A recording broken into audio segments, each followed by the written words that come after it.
बेहद अहम माना जा रहा है, जहां प्रधानमंत्री इंडो पैसिफिक में शांति और सुरक्षा के मुद्दों पर चर्चा के लिहाज से इस दौरे को एक नए अध्याय के तौर पर देखा जा रहा है, जहां एशिया की ताकत साथ साथ दिखाई देगी। टोक्यो से दिल्ली तक रिश्तों की ये नई परिभाषा गढ़ी जाएगी। 2 दिवसीय जापान का दौरा है प्रधानमंत्री का। भारत जापान संबंधों को अगर आंकने की कोशिश करें तो पुराने साझेदार हैं, दशकों पुराने, लेकिन प्राथमिकताएं नई हैं, साझा हित नए हैं, कई सनराइजिंग सेक्टर्स हैं नए हैं जहां पर निवेश होना है। और प्रधानमंत्री का ये जापान दौरा विकास को कैसे नई दिशा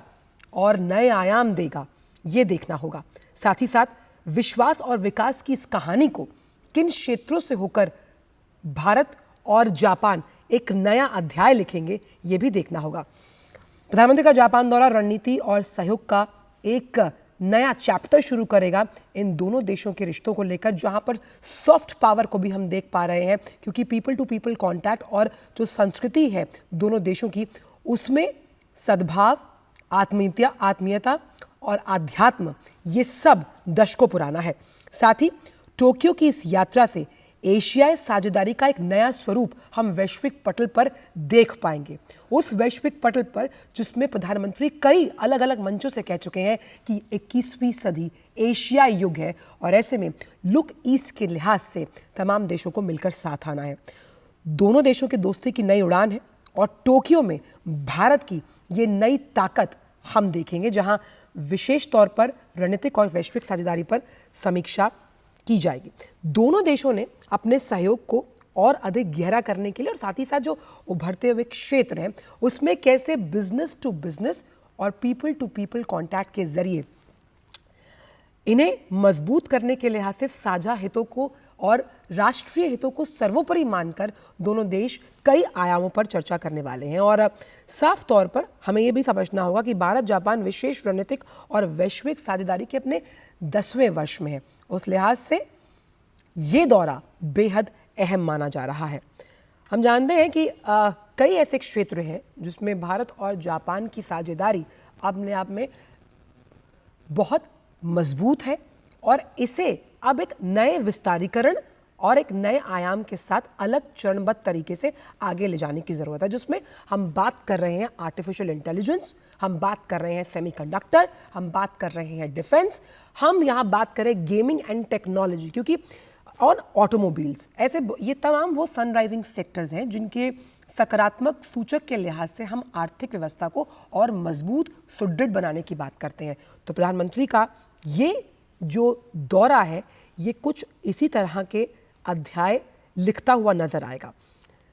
तो कैसे वित्तीय और तकनीकी सहयोग यानी कि टेक्नोलॉजी ट्रांसफर, इसको लेकर हमेशा प्रधानमंत्री कई मंचों से कह चुके हैं कि वो हिचक अब दूर हो चुकी है। ये तकनीकी समझ कैसे अब तब्दील हुई है तकनीकी लेन देन में, यानी कि टेक्नोलॉजी ट्रांसफ़र जो है वो अब आसान हुआ है और वो आसान हुआ ताकि वो समाधान के तौर पर जो विकसित हो रहे देश हैं उनके लिए उनके कई ऐसे सवाल हैं उनका जवाब बन पाए। स्ट्रेटेजिक पार्टनरशिप की अगर बात की जाए तो रक्षा सहयोग, समुद्री सुरक्षा और क्वाड जिसकी परिकल्पना ही जापान और भारत की मजबूत रिश्तों ने रखी, ऐसा स्तंभ जिसमें हम इंडो पैसिफिक क्षेत्र में मुखरता से शांति के अग्रदूत बनकर कैसे आगे जाएंगे, उस लिहाज से क्वाड बेहद जरूरी है, जिसमें भारत, अमेरिका, जापान और ऑस्ट्रेलिया की एक सक्रिय भूमिका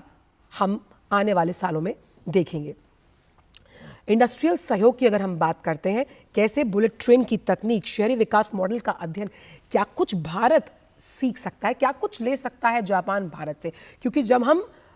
आज के इस आधुनिक युग की बात करते हैं तो दोनों ही देशों के लिए लेवल प्लेइंग फील्ड है, विन विन सिचुएशन है। और इसीलिए जापान के क्योटो को वाराणसी की अगर हम बात की जाए, बनारस की हम बात करते हैं, उन दोनों को सिस्टर सिटीज़ कहा जाता है। इसलिए बनारस के घाटों का जब हमने उद्धार किया, जिस तरह से जीर्णोद्वार किया गया, वो क्योटो के तर्ज पर किया गया था 2014 में, अगर आपको याद हो, जब शिंजो आबे